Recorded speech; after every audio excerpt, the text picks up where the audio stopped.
Magandang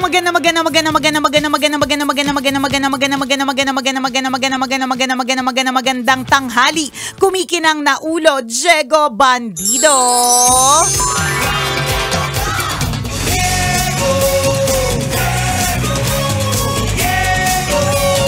Go, Diego, go!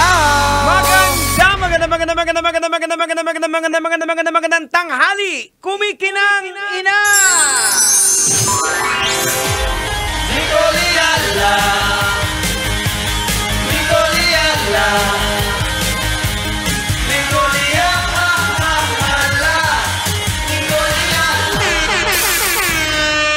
It's my birthday month!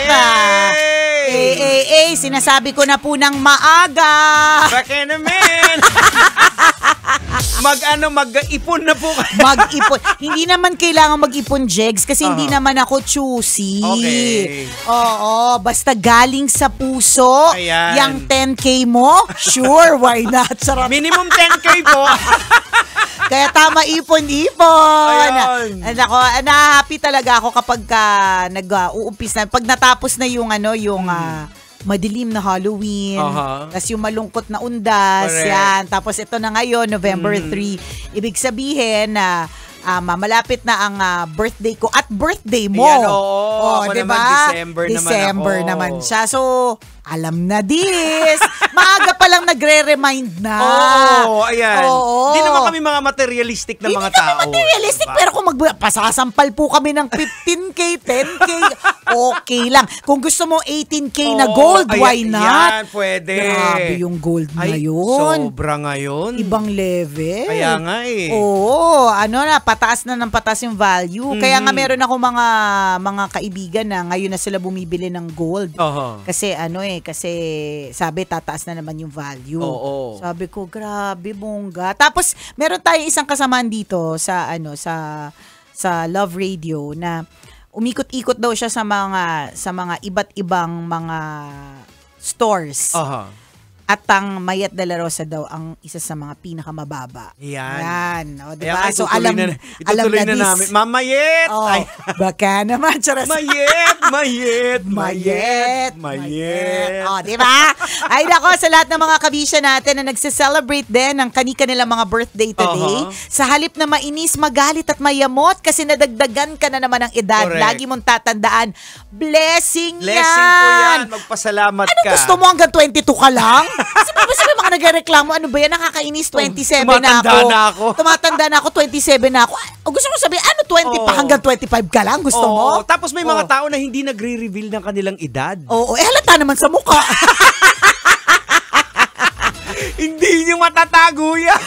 Ay, nako, nakaka-lurky. Hindi talaga, unless may kasamang siyensya, diba? Yung mga ganon. Pero alam mo kung saan ako pinaka-nahahagard? Sa pagpasok ng November. Na-realize ko lang dahil first week of November, grabe, 8 linggo na lang. Ay, oo. January na. Sobra. Di ba nag-promise ka nung January? Tayo, Diego Bandido, na we will lose 10 to 15 pounds? Anyari? Anyari na po, guys. Totoo. Grabe, ang bilis lang. Parang kailan lang tayo nangangako, babawiin ko yung kinain ko during the holidays. Correct. Diba? Ngayon, holidays na ulit. Sa totoo lang. Tapos, nauso na ngayon na ang regalo ay pagkain. Natatandaan ko nung araw, ano naman yung nung araw? Ang nanay ko ay isang teacher. So, nung araw, palibasa siguro dahil siya ay tuturo sa isang exclusive school for girls na yayamanin. Talaga natatandaan ko nung bata ako, pag nag-uuwi ng mga regalo yung mama ko galing sa mga mayayaman talaga mga estudyante, yung mga prominent yung family names. Talagang mga alam mo yung mga punch bowl set, mga gano'n na malakihang mga Tupperware na fully paid, hindi hulugan. Tapos mga talaga mga bonggang-bongga. Tapos through time, nagbago din yung mga reklamo. Hindi naman tayo nagreklamo. Of course, it's a gift ko. Ano man yan, 'di ba? Sabi nga natin, it's really the thought that counts. Pero kung may value 'yon, di bakit naman hindi, 'di ba? Hindi naman tayo tatanggi. Thank you very much. Pero through time, napansin ko lang na kung dati ang binibigay, kunyari isang set ng cosmetic items like mula sa suklay hanggang sa comb, hanggang sa salamin, ganyan na kompleto talaga set. Tapos eventually naging isang suklay, isang brush.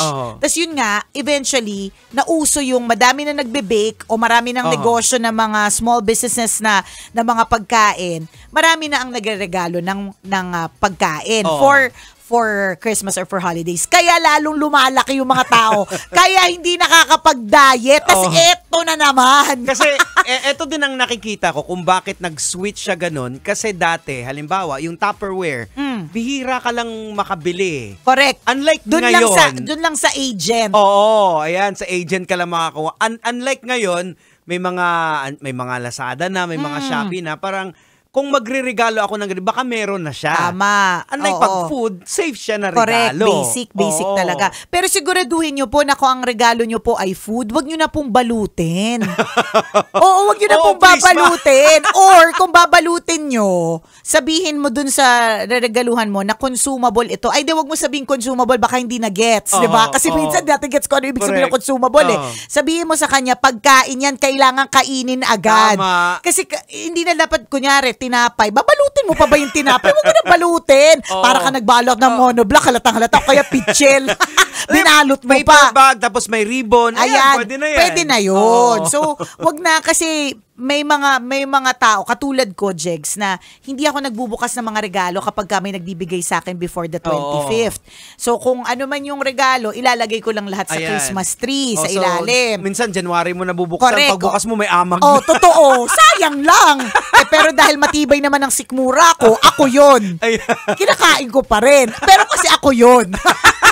Kung ikaw yung tipong pwede ka magkaroon ng amoebiasis, wag ka na, diba? Pero it's really a reminder. Okay naman yung, paper bag, o kaya see-through.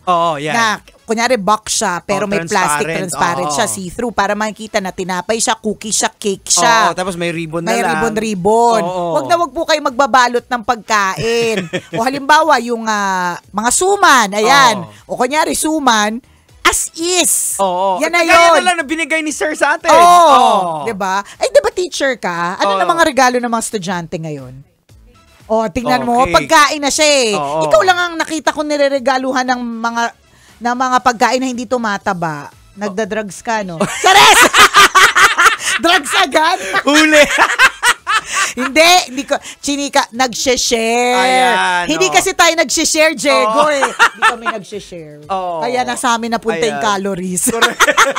Teacher siya. Tingnan mo, dati kasi dahil ang nanay ko ay teacher, nakita ko, nasaksihan ko talaga yung mga iba't ibang mga uri ng regalo hanggang sa, kasi nga the times have changed. Lagi natin sinasabi, nagbabago ang panahon hanggang sa naging pagkain. Kaya di ba mas marami na ang may diabetes, mas marami na ang may health problems kasi ginigift na ang food. Pero hindi tayo tatanggi. Tama, Gustong-gusto na. namin yan. Actually, alam nyo po dito sa amin sa Lab Radio, hindi po mawawala ang mga bagay. Ang mawawala, pagkain. Pagkain ang mawawala. Maiwan mo yung cellphone mo. Nandiyan lang yan. Maaring mawala siya kasi pinaprank ka ng kasamahan mo. Pero hindi siya mawawala kasi may nagnakaw. Walang ganun. Wala. Dalawang bagay lang po yung nagkakawalaan dito. Una, ballpen. Yan. Lagi naman sa lahat ng opisina. Ballpen ang lagi nawawala. Yung mga PA nga natin dati, binigyan ko, nagpaprint ako ng parang customized na may pangalan talaga nila. Tig-5 ata sila.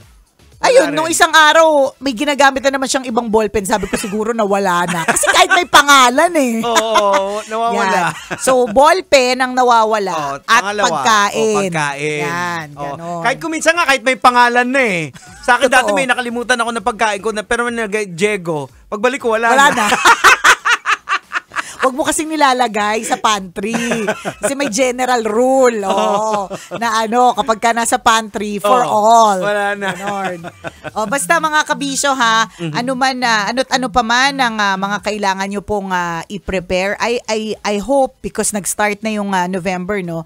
I hope that we don't forget the reason for the season. Correct. Ayan. Tsaka yung wag nating kalilimutan na i-enjoy pa rin yung festivities. Minsan kasi yung sa sobrang daming ginagawa or kabisihan or aligaga, hindi na natin na-enjoy yung holidays, yung season. Correct. 'Diba? Yung it's time for giving, caring, sharing. Yes. And being with your loved ones. Tama. Huwag nating kakalimutan yon. And huwag nyo rin kakalimutan, November 28 ako, ikaw. December 26 po. Okay. Wala lang. Ayun. Nagsasabi Ready lang. po kayo. We are ready to accept in cash or in kind. Correct. Chares! Nakakahiya naman sa'yo, pinapatawa namin Oo kayo. nga. Tapos hindi namin kayo pinipilit. Meron pa nga dyan, isang beses may nag-message sa akin, ako Oh. nagtawid sa kanya sa depression niya. Ay, oo. Hindi na. Nakakahiya lang. naman sa inyo. Hindi po kami naniningil. Wala pong Walang bayad yun. wala. Pero yung birthday ni Nicole ay November 28, ang birthday ni Diego. December 26. Pero walang paniningil, ha? Kayo Excuse naman, me, Oo. kami? Oo, Kami pinapasaya nagpaparinig. lang namin kayo. Hello? Nakakahiya naman Ano sa ba? amin. Ay, Itigil na nga natin. Lumalabas ang tunay na kulay, buiset. Exit na muna tayo for now. Alright, maraming salamat mga kabisyo. Ito pa rin po ang tabalang kumikinang muli. Ako pong kumikinang na ulo, Diego Bandido. At akong kumikinang ina mo, Nicole Liala. Kailangan pa bang i-memorize yan? Basic!